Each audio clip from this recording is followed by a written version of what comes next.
At the top, are you flying out anytime soon? Because United Airlines stopping some of its flights tonight because of a technology issue. This is happening at different airports throughout the country. The airline says that an issue with its weight and balance computer system is to blame. Now, we checked flights at the San Antonio International Airport, and as of this moment, there are no more United Airlines flights leaving our airport tonight. So we checked the ones that are scheduled to leave early tomorrow, and those look to be on time. But if you're flying out within the next day and you're flying United, make sure to double check with the airline. Now, frantic calls that people made to 911 the very day of the deadly Hill Country flood. Kendall County and Gillespie County, they just released their dispatch recordings. The night team's Avery Everett breaks down what we know and also why so many people who called for help that very morning were transferred. 911, where's your emergency? We really need somebody. My boyfriend is currently stuck in a tree out on the current. Call after call. There's a guy on top of a tree. There's a guy on top of a tree? Yeah, in the middle of the river. Dispatch in Kendall County heard cries for help on the morning of July 4th. We still need somebody to get over here. The floodwater started in Kirk County, but as water swept down the Guadalupe River, neighboring emergency centers helped answer calls. We're floating and we had a baby. Like, our vehicles are floating away and everything. Hang on 1 second and let me transfer you to Kirk County. Just 1 second. The recordings you've heard so far come from Bernie Police. That morning, Kendall County dispatchers answered calls from Comfort and some across county line. I'm going to go ahead and transfer you to the correct jurisdiction. We kind of work both side by side, but so that way they know what's going on with y'all, okay? Give me 1 second. Okay. We counted at least 5 911 call transfers from recordings Kendall County sent us. A spokesperson for the city of Bernie called cross-county routing a standard practice. He says there are several reasons why 911 calls from Kirk County may have been routed to outside dispatch centers on the morning of July 4th. A caller's location, what cell tower picked up the call, and call volume all are possible factors. In an emailed statement, that spokesperson said in part, many 911 systems are designed with rollover features to ensure incoming calls are answered quickly, even if they reach a neighboring county's dispatch center. When that happens, our dispatchers collect the necessary information and relay it to the appropriate jurisdiction. 911 calls obtained by ABC News show a similar situation in Gillespie County. The morning of the floods, you can hear the frustration from callers tired of being transferred. I need somebody to take me seriously. Please don't direct me to somebody else. Desperation coming from those caught in the disaster. As we wait for Kirk County to release its 911 calls, we remember the more than 130 lives lost that day in Texas. Avery Everett, KSAT 12 News. A strategic pause. That's what San Antonio Mayor Gina Ortiz-Jones wants, as she and fellow city council members spent the day discussing a funding deal for a new Spurs arena. So the city's considering spending up to $500 million on that arena, and that money would come from leases and also special tax capture districts. In a marathon council meeting today, at least 7 of the 11 city council members indicated support for bringing a deal to consider possibly later this month. I trust the Spurs. I know the Holts. I know they want to be here, and they're the majority owners.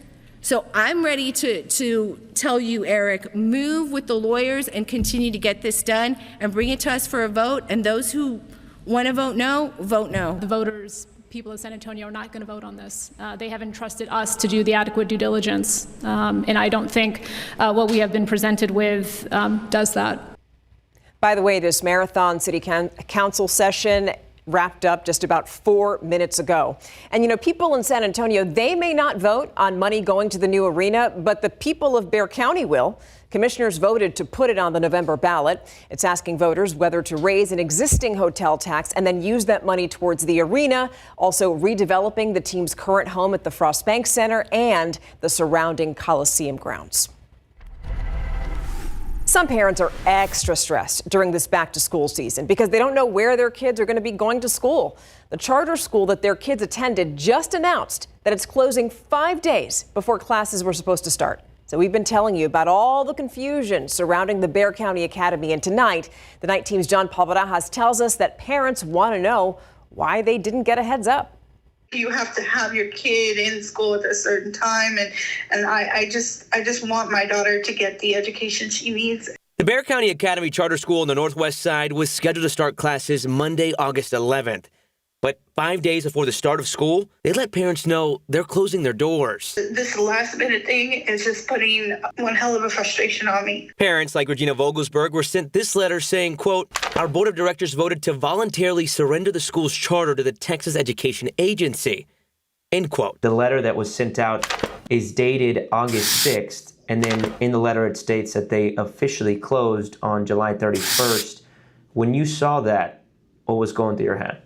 Why didn't they tell us ahead of time, especially not finding out until after August? We spoke to the campus's principal on August 4th, who said at that time she herself was still trying to figure things out. I have no answers. I don't know what's going to happen. And that's like God on this truth. However, according to the Texas Education Agency, the board of directors of Academy of America, who held a charter to Bexar County Academy, met July 24th, voting to close the school the following week. It's not clear why there wasn't more of a notice for parents.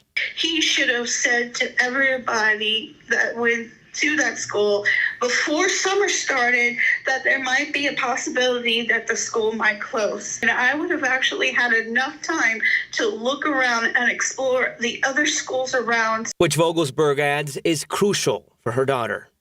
You know, she has learning disabilities. She struggles, but with that school, they have helped her in so many ways that I don't think any other school probably would. John Paul Barajas, KSAT 12 News.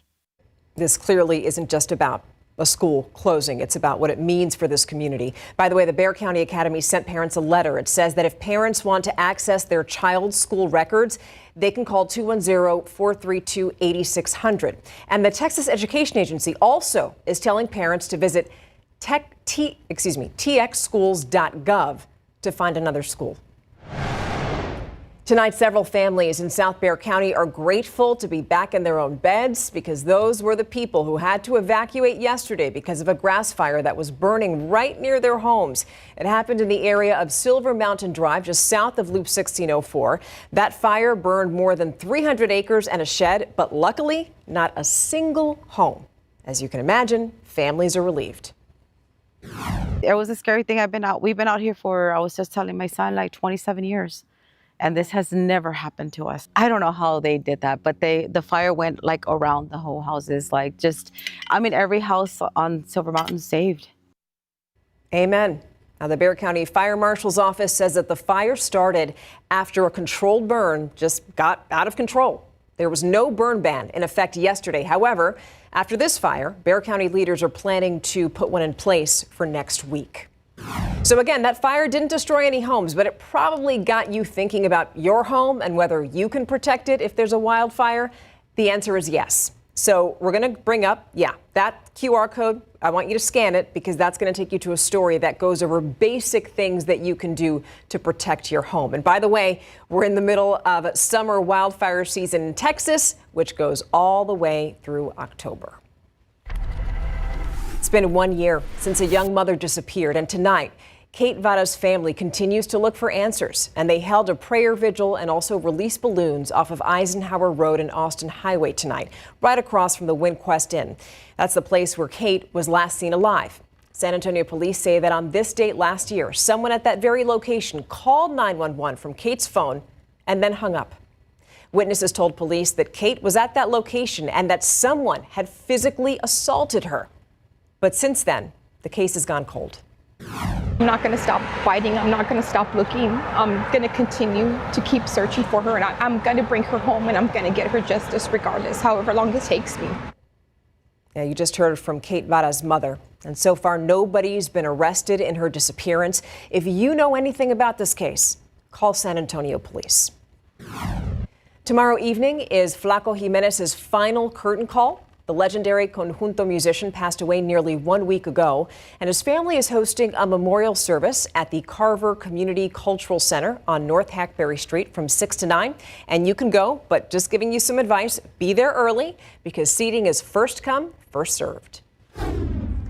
So now for a look at some of today's big headlines in your Nightbeat News Flash. An Army sergeant in custody for allegedly shooting 5 of his fellow soldiers at Fort Stewart in Georgia. FBI investigators have not yet said what could be a possible motive for that shooting. The 5 injured soldiers are expected to recover. Texas Attorney General Ken Paxton says that he's launching an investigation into Beto O'Rourke's political group for paying Texas Democrats to travel out of state. The Democratic lawmakers left Austin during a special legislative session to protest redrawing the state's congressional maps. The fight enters day 4 tomorrow, and some Republicans are calling for the Democrats to be arrested for skipping the special session. And this afternoon, we learned that J. Bruce Bugg Jr. has passed away. And most recently, he was chairman of the Texas Transportation Commission. The Texas Department of Transportation said that Bugg was a strong leader who helped shape the state's transportation system. Bugg was deeply involved with San Antonio, supporting the Tobin Center and local arts. He was 70 years old. And that's a look at your Nightbeat News Flash. Stay tuned, because after the break, we know that SAISD students are back in school next week, and obviously parents are hoping that their kids are able to stay cool in the classroom. Still to come, what the district has done so far to fix its HVAC systems. That's coming up. Tax-Free Weekend is happening this week in Texas. Here's what you need to know to maximize your savings. From August 8th through the 10th, ditch the sales tax on clothing, footwear, school supplies, and backpacks under $100. Whether you're shopping in store, online, or even ordering by phone call, as long as you purchase during the holiday, you'll qualify for the tax exemption. Even if your items arrive later, they're still tax-free if bought within the period. Watch out for extra charges like shipping, as they count toward the total price. For example, jeans at $95 with a $10 delivery fee will be taxable since the total exceeds $100. If you accidentally pay on qualifying items, you can request a refund from the seller or file a claim directly with the comptroller's office. The full list of items that qualify for the tax exemption for the upcoming tax-free weekend is extensive. You can head to KSAT.com right now for more details from the Texas Comptroller's Office. Ivan Herrera, KSAT 12 News. Okay, so while we're talking about school, how about attending a live civics session? Because Bexar County Judge Peter Sakai is inviting the community to attend one of the county's budget town halls coming up over the next few weeks. And the first one is scheduled for tomorrow, and it's specifically for people who live within Precinct 1 of Bexar County. It's going to be at the Harlandale Civic Center. It's on West South Cross Boulevard from 6 to 7:30 p.m. And this is really your chance to learn more about how the budget works. Also, you can share your thoughts and ask county leaders questions directly. Somebody from Precinct 1 Commissioner Rebecca Clay Flotis' office is going to be joining Judge Sakai, and there are going to be 3 other town halls for the other precincts over the next few weeks. Of course, we'll keep you posted on those as well. It's really no secret that SAISD has had its own share of HVAC issues, and now that students are set to return to class, the district says that, hey, it's working on them. So we followed up with the school district to find out exactly what the latest is, how far they've come. Well, several classrooms are getting their air conditioning upgraded. Many schools still use those old systems from the 70s, but recent bond money is helping to fix all of that. I'd say we probably have about 20 campuses that, will come and approach end of life cycle within the next 2 years. So far, 41 campuses have seen improvements, with more on the way. This year, students at Lanier and Edison High Schools are going to be enjoying cooler classrooms, and also after this, Highlands is next. District leaders say that those upgrades take time, but they are committed to making schools more comfortable for everyone. And that's good, because you don't want to start school when you're really hot. No. It's not a way to start, not a good way to start the new school year. And some of those older systems, I mean, I'm not an HVAC expert, but I bet it's difficult to find parts sometimes, to keep them maintained, or even the proper Freon or whatever. I don't know. That's just what I think. Anyway, here are main headlines here. 100 degrees, right near 100 daily, plus or minus 1 or 2 degrees. Rain chances come back into the picture late Sunday, then even Monday and Tuesday. We have several quiet days, and then rain chances do return. And we're watching the tropics closely, especially the next couple of weeks. Typically in August, the Atlantic starts to heat up a little bit, and we're starting to see signs of that. Nothing that would threaten Texas or even anywhere along the Gulf Coast at the moment. Just the type of year where out over the open ocean, we have to start watching for that development. Now, I want to talk about the shift in our weather pattern that's coming in the days ahead. Upper level high, big blue H, not directly overhead. It really hasn't been directly overhead most of the summer. It's centered over New Mexico, North Texas. Notice the farther away you get from the center of that upper level low, you actually get some shower and thunderstorm activity in the Gulf here. That's where we have a little bit of lift going on. And that upper level high will be sliding to the north and east, not planting itself overhead and actually breaking down as we get into the weekend. And that opens the door for this little disturbance. Now, you know how we often talk about the dips in the upper level flow that we look for to help generate showers and storms? This is an upside down dip. It's the kind that we get this time of year when they come off the Gulf. So this right here, this inverted trough, should be just enough to help take some of the instability in the air and a bit of the moisture, get it going and generate a few showers. Nothing drought denting or drought breaking. Overall, the potential is pretty limited, but it's also an indicator that this is a unique summer compared to several of the past summers, probably the past 4 or 5 summers, where we don't have the upper level high just dominating and sitting right overhead. We still do have drought issues, of course. Medina County, despite all the rain in July, Medina County did not get much and still in the exceptional drought. And then, of course, the extreme drought stretching into San Antonio and Bexar County. Really, the only parts of Texas still in drought here, our neck of the woods, from Corpus Christi to Laredo to San Antonio to Del Rio, over toward Alpine, Fort Stockton, El Paso, and Marfa. The rest of the state, fine. 20% of Texas considered in drought. And we're looking at a 20 to 30% chance of rain Monday and Tuesday. Of course, some things can change between now and then, so check back for updates. Dexter started moving far away from Bermuda, far away from Nova Scotia, far away from the U.S. It's a tropical storm, weak tropical storm. Not a big deal. We are watching for a 30% chance of development off the mid-Atlantic coast. That's unlikely to happen, and those chances have even dropped. But what's increasingly likely is tropical development in the central Atlantic over the next 5 to 7 days. We're getting these tropical waves coming off Africa, and it's that time of year where typically we start to see that activity pick up. Keep in mind, the peak of hurricane season for us in the Atlantic Basin and Gulf, of course, is September 10th. 99 are high today. We didn't do it. So 9 triple-digit days so far this year. But this time in 2022, we had 56, right? Hard to wrap our minds around that.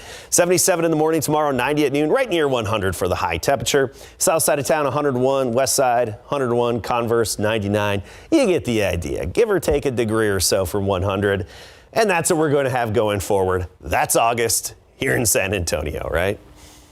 There's nothing more to say. Nothing more to say. It is what it is. When you're 100, give or take. Yeah, there you go. So we focus so much on Cowboys training camp. Now let's shift on over to the Texans. Yeah, the Texans have a lot of excitement. They're adding so many key players to their roster, and C.J. Stroud sharing insight on his growth at the quarterback position coming up. Plus, the Livonia Bears are looking to build on a historic 2024. That and more after the break.